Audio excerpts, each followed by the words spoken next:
एकदा एक तरुण मुलगा एका मोठ्या ज्ञानी साधू महाराजांकडे जातो आणि त्यांना सांगतो, महाराज, मला आयुष्याचा खूप कंटाळा आला आहे.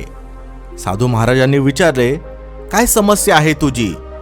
तरुण म्हणाला, माझा परिवार, माझे मित्र, माझे नातेवाईक कोणच माझा सन्मान करत नाही. कोणीही माझ्या बोलण्याला महत्त्व देत नाही. जेव्हा मी माझ्या स्वतःच्या घरामध्ये माझी मतं मांडतो तेव्हा माझे आई वडील न ऐकल्यासारखे करतात.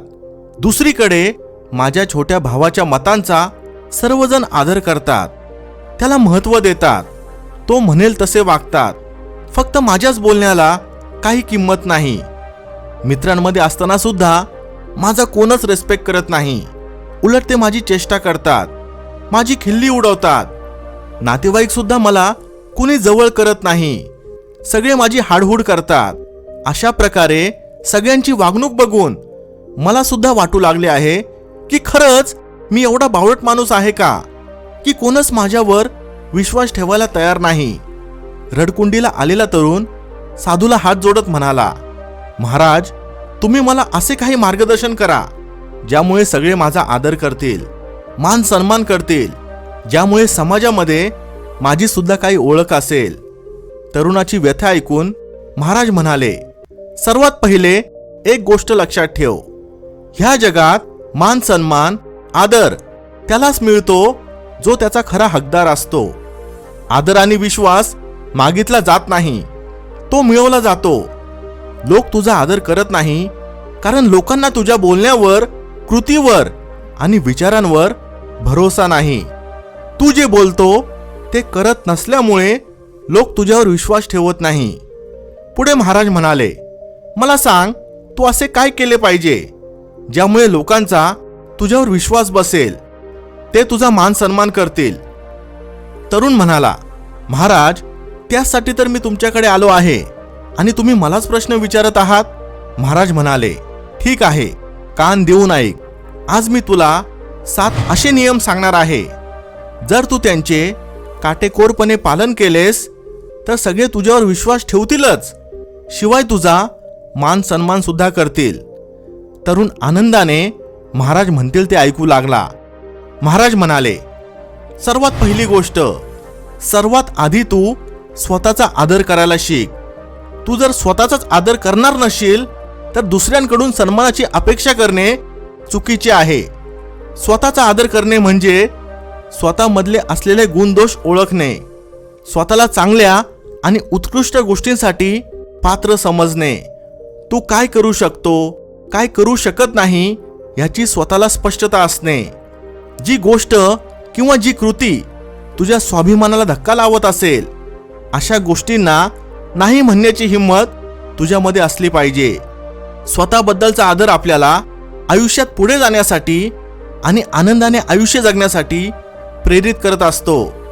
कोणत्याही गोष्टीसाठी किंवा व्यक्तीसाठी आपला स्वाभिमान गमावू नको, कारण आपला स्वाभिमानच सर्वस्व असतो. त्यामुळे सर्वात आधी स्वतःचा आदर करायला शिक, नंतर मग लोक स्वतःहून तुझा आदर करायला लागतील. दुसरी गोष्ट, आपले विचार नेहमी सकारात्मक ठेव. गौतम बुद्ध म्हणतात, जसा तुमचा विचार तसाच तुमच्या जीवनाला आकार. सकारात्मक विचार करणारी लोक दुसऱ्यांना आपल्याजवळ आकर्षित करतात. आणि सर्वात महत्त्वाचं म्हणजे सकारात्मक विचार करणाऱ्या लोकांचा सर्वजण आदर करतात.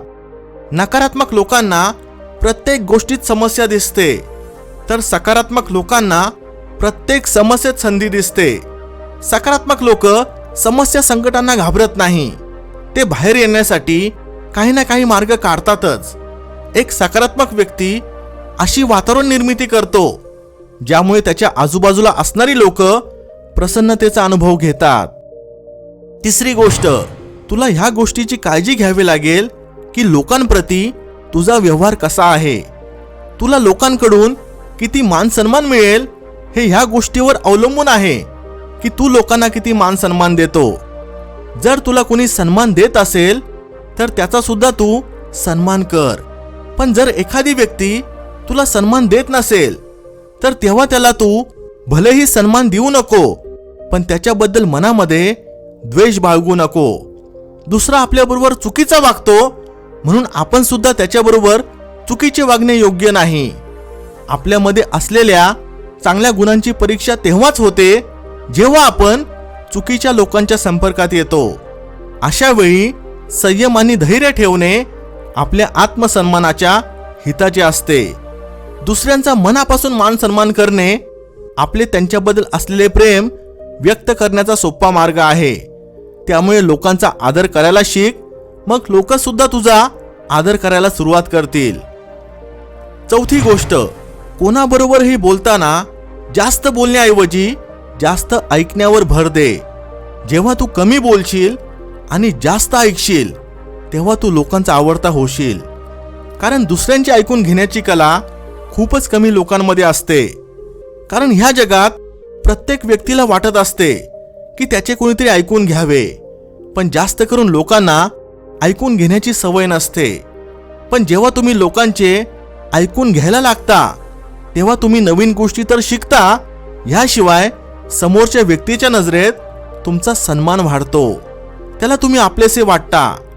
त्यामुळे जेव्हा जेव्हा लोकांबरोबर बोलशील तेव्हा जास्त बोलण्याऐवजी त्यांचे बोलणे ऐकून घेण्यावर आणि समजून घेण्यावर भर दे. पाचवी गोष्ट, लोकांना जे वचन देशील ते पूर्ण करत जा. आपल्या विश्वसनीयतेवर सर्वात मोठा प्रश्न तेव्हाच निर्माण होतो जेव्हा आपण जे बोलतो ते करत नाही. जेव्हा लोकांना वाटते आपण फक्त बोलबच्चन आहोत तेव्हा त्यांच्या नजरेत आपला आदर आपोआप कमी होतो.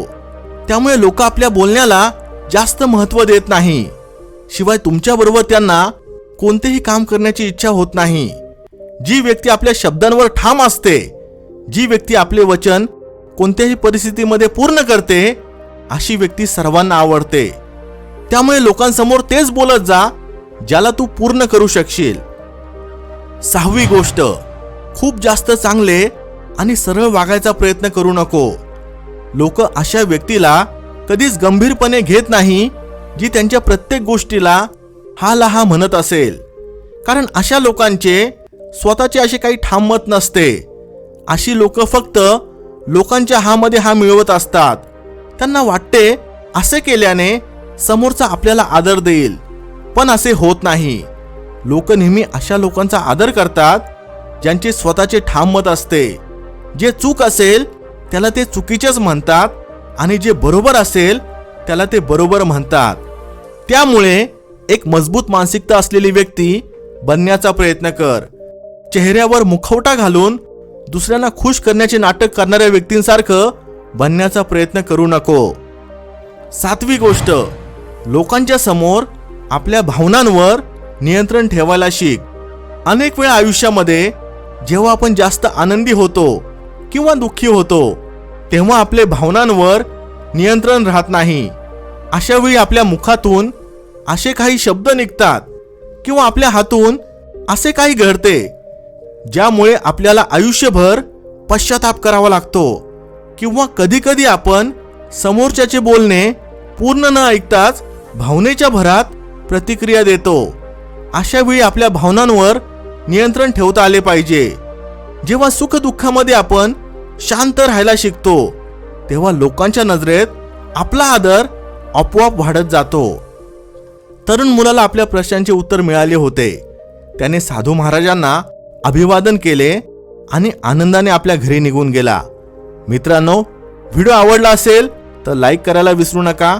याशिवाय तुम्हाला शेअर मार्केटमध्ये काम करायची इच्छा असेल आणि फ्रीमध्ये डीमॅट अकाउंट उघडायचे असेल तर डिस्क्रिप्शनमध्ये दिलेल्या लिंकवर क्लिक करून आजच फ्रीमध्ये डीमॅट अकाउंट उघडा. Thanks for watching. Stay blessed.